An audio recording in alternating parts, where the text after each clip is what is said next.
శుక్లాంబరధరం విష్ణుం శశివర్ణం చతుర్భుజం ప్రసన్నవదనం ధ్యాయేత్ సర్వవిఘ్నోపశాంతయే అగజానన పద్మార్కం గజానన మహార్నిశం అనేకదంతం భక్తానాం ఏకదంతముపాస్మహే. అందరికీ నా నమస్కారాలు. నా పేరు వాడ్రే ఆదినారాయణరావు.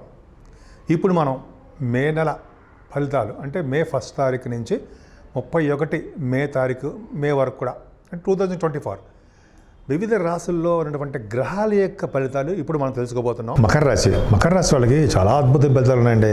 ఇప్పటి వరకు ఏలియన్స్ ప్రభావం వలన చిన్న చిన్న ప్రాబ్లమ్స్ క్రియేట్ అయ్యే తప్ప ఇక్కడి నుంచి అలా అవ్వవు. ఎందుకనంటే మీ రాశినే, మకర రాశినే గురుదృష్టి ఉండడం వల్ల, అంటే పంచమ స్థానం నుంచి గురుదృష్టి మీకు ఉంది, పర్ఫెక్ట్గా చాలా బాగుంది. వలన మీకు అన్ని రకాల యోగాలు, మంచి యోగాలు జరుగుతాయండి మీకు. అలాగే ఆహ్లాదకరంగా, ఆనందంగా, ప్రతి పనిలోనూ విజయం సాధించేట్టుగా, కష్టపడ్డందుకు ఫలితం దక్కేట్టుగా ఎంతో ఆనందంగా మీరు ఈ సంవత్సరం నుంచి, అంటే ఈ మే 1 నుంచి కూడా సంవత్సరం మొత్తం ఆనందంగానే ఉంటారు. ప్రతి పనులను ముందంజలో ఉంటారంటే సందేహం లేదు. కాదు, చిన్న చిన్న ప్రాబ్లమ్స్ ఏంటంటే సెకండ్ హౌస్ చరణ ఉండడం వల్ల మీ మిత్రులకి, మీ బంధువుల దగ్గర, మీ భార్యాభర్తల విషయంలోనూ, మీ కుటుంబ సభ్యుల విషయంలోనూ మనస్పర్ధలు, తగాదాలు, మిస్అండర్స్టాండింగ్స్ రావడానికి అవకాశం ఉంది. కొద్దిగా జాగ్రత్తగా ఉంటే సరిపోతుందండి. అంత పెద్ద ప్రాబ్లం ఏం కాదు. కొద్దిగా మాట్లాడేటప్పుడు కొద్దిగా జాగ్రత్తగా ఉండండి. ఏదేమైనా శని ద్వితీయ భావంలో అంటే అందంగా ఉంటారు. మీ మాట వినాలని, మిమ్మల్ని చూడాలని చాలామందికి ఉంటుంది. ఎందుకంటే మీ జాతకాలు కూడా చూసుకోండి. సెకండ్ భావంలో కానీ శని అంటే చిన్న చిన్న కుటుంబ సమస్యలు ఇస్తాడు, కానీ ఆ మనుషులు మాత్రం అందంగా ఉంటారు. అలాగే వాళ్ళకి మీ మాట వినాలనుకుంటుంటారు. మీ ఫ్రెండ్ సర్కిల్ ఎక్కువగా ఉంటుంది. ఏదేమైనా మకర రాశి వాళ్ళకి కుజ, బుధ, శుక్రులు, రాహువులు. సో ముఖ్యంగా కదండి, మీకు ఏలియన్స్ ప్రభావం కూడా ఉంది కాబట్టి second house lord problems create చేయకుండా ఉండాలంటే, శని ప్రాబ్లమ్స్ క్రియేట్ చేయకుండా ఉండాలంటే, సకాలంలో మీ డబ్బులు మీకు రావాలన్నా, మీ కుటుంబ సభ్యులతో బాగా ఉండాలన్నా, మీ సినిమా ఆపర్చునిటీస్, గాయకులకు ఆపర్చునిటీస్, అవకాశాలు కరెక్ట్గా రావాలన్నా ముఖ్యంగా మీరు చేయవలసింది ఓం శం శనేశ్వరాయ నమః, ఓం శం శనేశ్వరాయ నమః, ఓం శం శనేశ్వరాయ నమః మూల మంత్రాన్ని 108 సార్లు జపించడము, గాయత్రి మంత్రాన్ని 108 సార్లు 30 రోజుల పాటు చేయడము గాయత్రి మంత్రం. అలాగే పేదలకి, వృద్ధులకి, తల్లిదండ్రులకి, వృద్ధులకి సేవ చేసుకోవడం వలన, అంటే అనాథ శరణాలయాలు కానీ అదే వృద్ధాశ్రమాలు అంటాం కదండి, వాటికి సేవ చేయడం వలన శని వలన వచ్చే దోషాలు చాలా మటుకు పరిహారం అవుతాయి. అంతే కదండి, శనీశ్వరుడి దగ్గర ఒక దీపం, ఆంజనేయ స్వామి దగ్గర దీపం పెట్టడం, అఖండ దీపారాధన, వెంకటేశ్వర దగ్గర, అలాగే శివుడు, అద్భుతమైన ఫలితాలు ఉంటాయండి. శని వలన వచ్చే దోషాలు పరిహారం అవుతాయి. కుజ, బుధ, రాహువులు చాలా బాగున్నారండి. కుజ, రాహువులే మీకు కాంపిటీషన్ ఎగ్జామ్స్లో సక్సెస్ అయ్యేట్ చేస్తుంటారు. స్పోర్ట్స్ రంగంలో బాగా ముందంజలో ఉండేట్టు చేసేవాళ్ళు కుజ, రాహువులు స్పోర్ట్స్ రంగంలో బాగుంటారు. అలాగే బుధ, రాహువులు కాంబినేషన్ కూడా మీ తోబుట్టువులకి అద్భుతంగా ఉంటుందండి. మీరు న్యూస్ రీడర్స్ గాను, లేకపోతే మీ నాలెడ్జ్ని బాగా పెంచుకునేవారు గాను, జ్ఞాన సంపదని అద్భుతంగా పెంచేవారు గాను చాలా బాగుంటుంది మీకు. బుధుడు కలిసిన రాహు చాలా మంచి ఫలితాలు ఇస్తాడు. ఈ బుధ రాహులు కలియకే ఎలక్ట్రికల్స్, కమ్యూనికేషన్స్, అలాగే కంప్యూటర్ హార్డ్వేర్, మెటీరియల్స్ అంటే థర్డ్ భావం అద్భుతంగా ఉంటుందండి.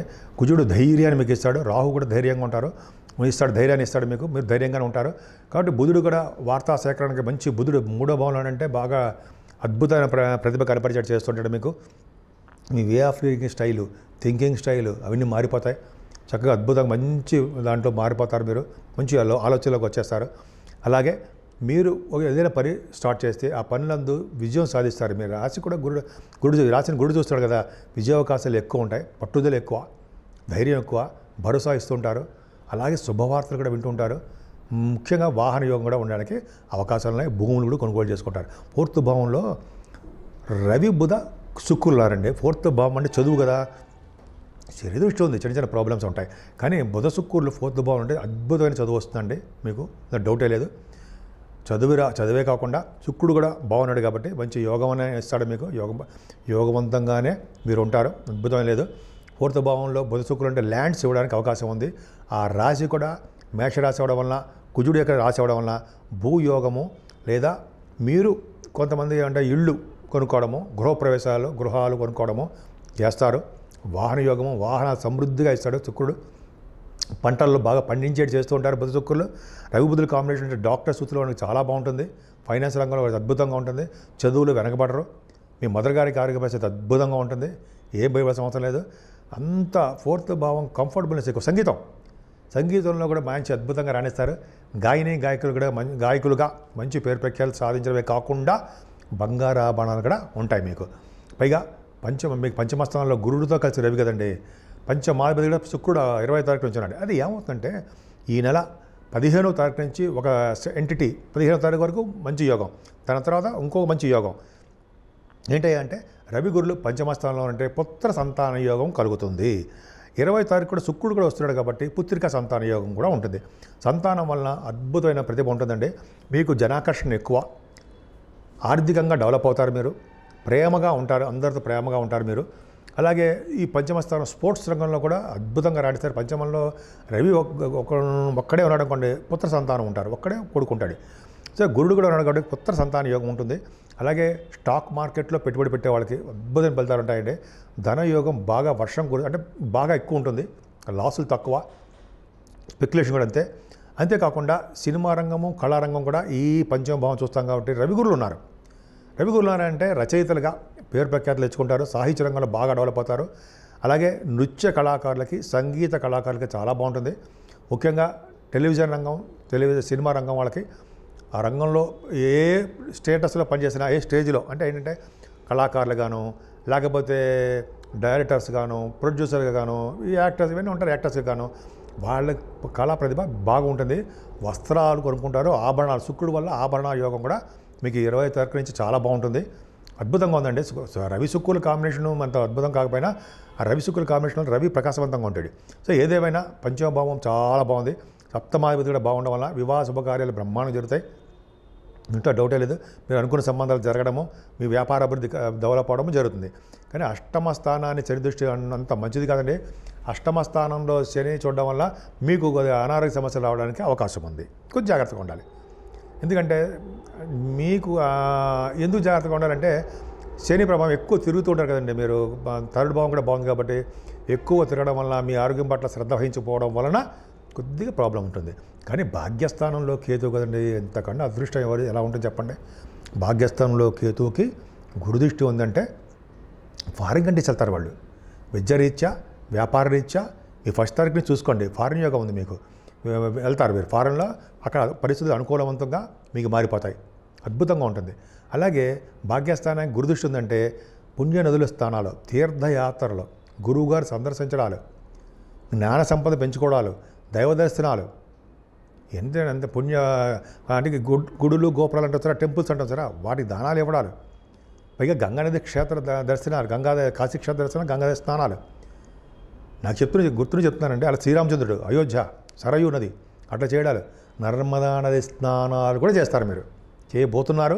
ఎందుకంటే ఫస్ట్ తారీఖు నుంచి నర్మదా నది పుష్కరాలు వస్తున్నాయి కదండి. పుష్కర స్నానము చాలా మంచిది. యమదండన నుంచి వాడికి యమదండన ఉండదు, తప్పించుకుంటారు, యమదండన ఉండదు. అంటే ఏంటి, 100 సంవత్సరాల తర్వాత యమధర్మరాజు దగ్గరికి వెళ్లకుండా మా పుణ్య ఫలం వలన మనం మంచి లోకాలకి, మనం అంటే మంచి స్నానాలు చేసిన అందరం కూడా పుణ్యలోకాలకి వెళ్తాం. మీరు చేస్తున్నారు. అక్కడ దానం ఇవ్వాలండి, సంకల్పపూర్వక స్నానం చేయాల్సిందే. ఫస్ట్ నది కనపడంగానే చిన్న ఒడ్డున ఉండే చిన్న మట్టి తీసుకుని నదిలో వేసి, మంత్రం మనకి గుర్తుపడపైన వేసి సంకల్పపూర్వకంగా, రెండో పాయింట్ అంటే సంకల్పపూర్వకంగా ఒక బ్రాహ్మణ్ణి పెట్టుకుని మీ సంకల్పం అంటే ఏముంటుందండి, మీ గోత్రము, మీ పేరు, మీ తల్లిదండ్రుల పేర్లు చెప్తాం, మీ పేరే తల్లిదండ్రుల పేరు చెప్పి చెప్తాం. అది చెప్తారు జనాలు అక్కడ, మీరు ఎక్కడ ఉన్నారు ఏంటి అనేది. అది సంకల్పం చేసి సంకల్పపూర్వక స్నానం చేస్తే సిద్ధిస్తుంది. అంతేకాకుండా మీరు అక్కడ దానాలు కూడా ఇచ్చుకోవాలండి. వస్త్రదానం కానీ, కొంతమందికి బట్టల దానం కానీ, అన్నదానం అంటే ఏదైనా సరే ఆ నది దగ్గర ఇస్తే ఫలితం ఉండదు. కొంచెం దూరం వచ్చి ఆ నది నుంచి కొంచెం బయటకు వచ్చి అప్పుడు బ్రాహ్మడికి దానం ఇస్తే అది సిద్ధిస్తుంది. వస్త్రదానం వలన మీ పూర్వీకులకి బట్టలు కట్టుకుంటే యోగం అంటే బట్టలకి ప్రాబ్లం ఉండదు అంటారు సరే, అలాగా బాగుంటుంది. పూర్వీకులు అంటే మీ పైకి లోకాలకు వెళ్ళిపోయిన వాళ్ళకి వస్త్రం చాలా కాపాడుతుంది. అన్నదానం ఆ 12 రోజులు కూడా ఏ దానం చేసినా ఆ దానాలు మీకు, మీ పిల్లలకి, మీ పెద్దవాళ్ళకి తరిస్తారు. మీ తర్వాత తరాల వాళ్ళు కూడా, మీ తర్వాత తరాలు అంటే తెలుసు కదండి మీకు, ఆ తరాల వాళ్ళు కూడా బాగుంటుంది. అది నేను చెప్పక్కర్లే, మీకు తెలిసి బాగానే ఉంటుంది. సరే, అదొకటి పాయింట్. తర్వాత మీకు ఈ కేతు ప్రభావం వల్ల మీరు చేసేటటువంటి ఈ కార్యక్రమాలు ఏంటో చేస్తారా, బిజినెస్లు అంటే ఫైనాన్స్ అండ్ అకౌంట్స్ అని, బ్యాంకింగ్ రంగం అని, తర్వాత విద్యారంగం అని, ఆడిటర్స్గా గాను, లెక్చరర్స్ గాను, లాయర్స్, అడ్వకేట్స్ అంటాం కదా, వాళ్ళందరికీ మంచి యోగాలు ఉంటాయండి. అంత వాళ్ళకేమీ బ్రహ్మాండం. భాగ్యస్థానం బాగుందంటే ఆ మనిషిని వెనక్కి తిరిగి చూసుకోవాల్సిన అవసరమే లేదు. ఎందుకంటే నిండుగా అమ్మవారి ప్రభావం ఉంటుంది కదండి. శుక్రుడు కూడా ప్రభావం మీకు బాగా ఉంది. సో ఈ విధంగా 10th హౌస్ కూడా బాగుందండి. ప్రొఫెషనల్గా మీకు ఉద్యోగ పరంపరలు ఉంటాయి, ఉద్యోగ భద్రత ఉంటుంది. ఉద్యోగం లేని వాళ్ళకి బాగుంటుంది. 11వ భావానికి ప్రాఫిట్స్ తక్కువ ఉండేవి, లాస్లు వచ్చేవి మీ షేర్ మార్కెట్లో కానీ, మీరు చేస్తున్న బిజినెస్లో కానీ. ఇప్పుడు 9వ భావానికి గురుదృష్టి ఉంది, 11వ భావానికి గురుదృష్టి ఉంది. అంటే మీరు చేస్తున్న వ్యాపారాల ద్వారా, ఉద్యోగం ద్వారా, ధన సంపాదన విషయంలో క్రమేపీ గ్రాడ్యువల్ డెవలప్మెంట్స్ ఉంటాయి. లేట్ అవుతుంది, కొంత సందర్భంలో డిలే అవుతుంది. శని డిలే చేస్తాడు కదా, సో డిలే చేస్తాడు. కాబట్టి ఆయన శనిని మనం ప్రసన్నం చేసుకోవాలంటే ఇందాక గాయత్రి మంత్రం చెప్పాం కదా, అలా చేస్తే అద్భుత ఫలితాలు ఉంటాయండి. సో ఈ విధంగా ఇంకా చెప్పాలంటే 12వ భావం కూడా చాలా బాగుంది, మీకు సన్మానాలు జరుగుతాయి. అసలు ముఖ్యంగా ఈ వైశాఖ మాసం వస్తుంది. వైశాఖ మాసం కాబట్టి మనం ఎప్పుడూ కూడా దానాలు ఇవ్వాలండి. వైశాఖ మాసంలో అత్యంత దానాల ఫలితాలు బాగా ఉంటాయి. ముఖ్యంగా దానం ఇవ్వాల్సింది ఏంటంటే జలదానం, అంటే నీరు. ఎవరైతే నీరు జలదానం చేస్తారో వారికి అద్భుతమైన ఫలితాలు, మంచి మంచి లోకాలకు వెళ్తారో. నీరు తర్వాత అన్నదానం, జలదానము, అన్నదానము, వస్త్రదానము. వస్త్రం కంపల్సరీ ఇవ్వాలండి. ఒక బ్రాహ్మణుడికి ఇవ్వాలి, వేద పండితులకి ఇవ్వాలి. ఈ దానాలన్నీ కూడా వేద పండితులకి, బ్రాహ్మణులకి ఇవ్వాలి. అలాగే వస్త్రదానము, గొడుగు, చెప్పులు, ఈ 5 ఇచ్చిన వాళ్ళకి, మీకు, మీ పై వాళ్ళకి, మీ తర్వాత తరాల వాళ్ళకి శుభాలు జరుగుతాయి. ఈ లోకంలో మంచి ఆనందాన్ని అనుభవిస్తూ మంచి లోకాలకు వెళ్తారని వైశాఖ మాసంలో పుణ్యఫలం అంత దక్కుతుందని శాస్త్రాలు చెప్తున్నాయి. సో ఈ విధంగా మకర రాశి వాళ్ళకి అద్భుతమైన ఫలితాలు ఉండాలని, ప్రతి రంగంలోనూ, ప్రతి పనిలోనూ మీరు చురుకుగా ఉండాలని, అన్ని పనులు మీకు కలిసి రావాలని, అందరిలోనూ మీరు గొప్పగా ఉండాలని నేను మనస్ఫూర్తిగా కోరుకుంటున్నాను.